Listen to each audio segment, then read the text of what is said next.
ದೇವೇಗೌಡರಿಗೆ 1990ನೇ ಇಸ್ವಿಲಿ ರಾಜಕೀಯ ಶಕ್ತಿ ಕೊಟ್ಟಂತ ಊರಿದ್ರೆ ದೊಡ್ಡ ಸಾಕಳ್ಳಿ. ಏಕೆಂದರೆ ಈ ರಾಜ್ಯದಲ್ಲಿ ಇಂಥ ಕೆಟ್ಟ ಸರ್ಕಾರ ನಾನು ನೋಡಲಿಲ್ಲ. ಕಾಯ್ತಾ ಇದ್ದೀನಿ, ಬಡ್ಡಿ ಸಮೇತ ತೀರಿಸೋವರಿಗೆ ರಾಜಕೀಯದಲ್ಲಿ. ಕುಮಾರಣ್ಣರೇ, ಈ ಕ್ಷೇತ್ರದ ಮಾಜಿ ಶಾಸಕರು, ಮಾಜಿ ಮಂತ್ರಿಗಳು, ನಮಗೆ ಕುಮಾರಣ್ಣರು ಹಾಲಿ ಶಾಸಕರಿದ್ದಂಗೆ ಅಂತ ಹೇಳ್ಬೇಕಾಗುತ್ತೆ.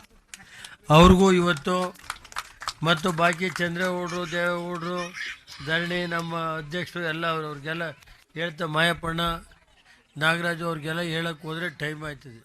ಕುಮಾರಣ್ಣರಿಂದ ನಾಲ್ಕಳ್ಳಿಗೆ ಹೋಗ್ಬೇಕು. ಇವತ್ತು ಈ ಭಾಗದ ಈ ರೋಡ್ ಇದೆಯಲ್ಲ, ಈ ರೋಡ್ನಲ್ಲೇ ದೇವೇಗೌಡರಿಗೆ 1990ನೇ ಇಸ್ವಿಲಿ ರಾಜಕೀಯ ಶಕ್ತಿ ಕೊಟ್ಟಂತ ಊರಿದ್ರೆ ದೊಡ್ಡ ಸಾಕಳ್ಳಿ. ಏಕೆಂದರೆ ಆ ಉದ್ದೇಶದಿಂದನೇ ನಾನು ಕಾನೂನು ನೋಡಲಿಲ್ಲ. ಕುಮಾರಣ್ಣನ ಹಿಡಿದು ಸುಮಾರು 450 ಕೋಟಿವರೆಗೆ ಕೆಲಸ ಮಾಡಿದ್ದೀವಿ. ಇದೊಂದು ಹೋಬಳಿಗೆ 450 ಕೋಟಿಗೆ ಮಿಗಿಲಾಗಿ ನಾವು ಸುಮಾರು 140 ದೇವಸ್ಥಾನಗಳಿಗೆ ಇವತ್ತು ಕೆಲಸ ಮಾಡಿ, ಕುಮಾರಸ್ವಾಮಿ ಇಲ್ಲಿ ಮಾಜಿ ಮಂತ್ರಿಗಳಿದ್ದಾರೆ. ಯಾಕೆ ನನಗೂ ಸ್ವಲ್ಪ ನೋವಿನಿಂದ ಹೇಳ್ತಾ ಇದ್ದೀನಿ, ಈ ರಾಜ್ಯದಲ್ಲಿ ಇಂಥ ಕೆಟ್ಟ ಸರ್ಕಾರ ನಾನು ನೋಡಲಿಲ್ಲ. ಕಾಯ್ತಾ ಇದ್ದೀನಿ, ಬಡ್ಡಿ ಸಮೇತ ತೀರಿಸೋವರಿಗೆ ರಾಜಕೀಯದಲ್ಲಿ. ಯಾರ್ಯಾರ ಅಧಿಕಾರಿಗಳು ಯಾವ್ಯಾವ ರೀತಿ ನಡೀತಾ ಇದೆ ಗೊತ್ತಿದೆ. ಕೆಲವು ರೋಡ್ ಬಗಸ್ತಾವ್ರೆ. 15 ವರ್ಷ 20 ವರ್ಷ ಇದ್ದರೆ ಯಾರೋ 15 ವರ್ಷ ರಂಗನಾಥಪುರ ಅಂತ ಹೇಳಿ ವಿಲೇಜ್, ನಾಚಿಕೆ ಆಗುತ್ತೆ. ಪೊಲೀಸ್ ಇಲಾಖೆ ಇದೆಯೇನ್ರಿ ಇಲ್ಲಿ ಜಿಲ್ಲೆಯಲ್ಲಿ? ಹೋಗಿ 16 ವರ್ಷದಿಂದ ರಸ್ತೆ ಇದೆ, ಜಿಲ್ಲಾ ಪಂಚಾಯತಿಲಿ ದುಡ್ಡು ಕೊಟ್ಟವ್ರೆ, ಕೆಲಸ ಮಾಡಿದ್ದಾರೆ. ಇಡೀ ಊರಿನ ಮೇಲೆ ಕಂಪ್ಲೇಂಟ್ ಕೊಡೋಕೆ ಹೋಗ್ತಾರೆ. ಯಾರೋ ಒಂದು ಮನೆಗೋಸ್ಕರ ಈ ಜಿಲ್ಲೆ ಪೊಲೀಸ್ ಇಲಾಖೆ ಇದೆಯಾ? ನಾನು ಯಾಕೆಂದರೆ ಅಡಿಷನ್ DYSP ಬಗ್ಗೆ ನಾನು ಹೇಳ್ತಾ ಇಲ್ಲ. ಯಾತಕ್ಕೋಸ್ಕರ ಇದು ಮಾಡ್ತಾರೆ? ಪೊಲೀಸ್ ಕಂಪ್ಲೇಂಟ್ ಕೊಡಿ ಅಂತ ಪ್ರೆಷರ್ ಮಾಡಿಸ್ತಾರೆ. ಯಾರು? ಯಾಕೆಂದರೆ ಯಾವ ಮಟ್ಟಕ್ಕಿದೆ ಅನ್ನೋದನ್ನ ನೀವು ಅರ್ಥ ಮಾಡಬೇಕಾಗುತ್ತೆ. ಇರಲಿ, ಏನು ಎಲ್ಲೂ ಹೋಗಲ್ಲ. ಕೆಲವು ಅಧಿಕಾರಿಗಳು ಯಾವ ರೀತಿ ನಡ್ಕೋತಾ ಇದ್ದಾರೆ ಅಂತ ನೋಡ್ತಾ ಇದ್ದೀನಿ. ಇರೇ ಅದು ಯಾರು ಒಂದು ಸ್ವಲ್ಪ ಬನ್ನಿ ಕಡೆ. ಈಗ ರಾಜ್ಯದಲ್ಲಿ ಕಾನೂನು ಸುವ್ಯವಸ್ಥೆ ಹೆಂಗಿದೆ ಅನ್ನೋದು ಗೊತ್ತಿದೆ ನನಗೆ. ಕೆಲವು ಬಡ್ಡಿ ಸಮೇತ ತೀರಿಸಬೇಕಾಗುತ್ತೆ. ಇನ್ನೊಂದು 1.5 ವರ್ಷ ನಮ್ಮ ಕಾರ್ಯಕರ್ತರಿಗೆ ಹೇಳೋದಿಷ್ಟೇ, ಎಷ್ಟೇ ನೋವಾದರೂ ತಡೀರಿ, ಬಡ್ಡಿ ಸಮೇತ ತೀರಿಸ್ತು ಹೋದ್ರೆ ನಾನು ರೇವಣ್ಣ ಅಂತ ಕರಿಬೇಡಿ. ಆ ಕೆಲಸ ಚಾಲೆಂಜ್ ಮಾಡಿ ತೋರಿಸ್ತೀನಿ. ನನಗೆ ಗೊತ್ತಿದೆ ಯಾವ್ಯಾವ ರೀತಿ ಏನೇನು ಸುಳ್ಳು ಕೇಸ್ ಹಾಕ್ಸೋದು.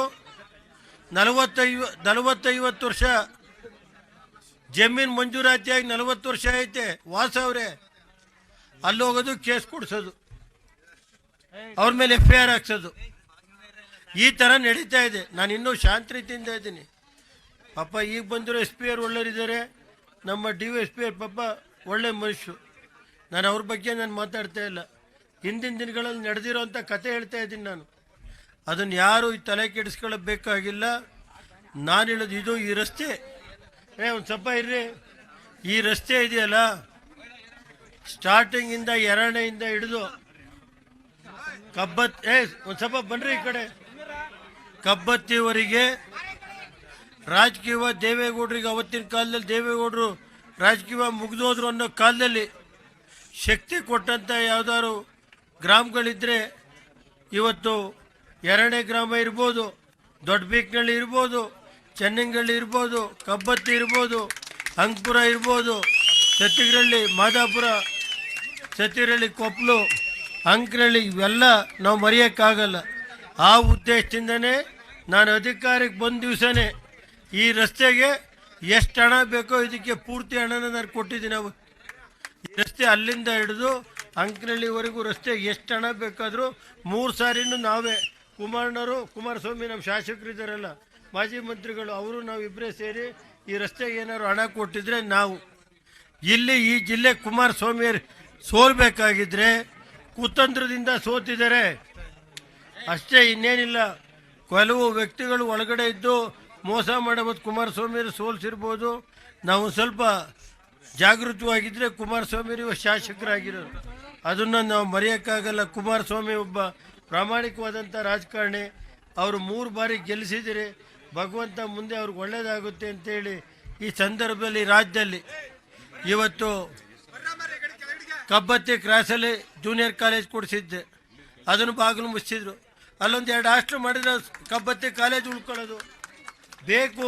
ಈ ರಾಜಕೀಯವಾಗಿ ಗ್ರಾಮಗಳು ದೇವೇಗೌಡರು ಪರವಾಗಿವೆ ಅಂತ ಹೇಳಿ ಆ ಕಾಲೇಜನ್ನ ಮುಚ್ಚಿದ್ದಾರೆ. ಬಾಕಿ ಹೆಚ್ಚಿಗೆ ಏನು ಹೇಳಕ್ಕೂ ಅಲ್ಲ. ಕುಮಾರಸ್ವಾಮಿ ಮಾತಾಡ್ತಾರೆ, ನಮ್ಮ ಮಾಜಿ ಮಂತ್ರಿಗಳು ಕುಮಾರಸ್ವಾಮಿ ಮಾತಾಡ್ತಾರೆ.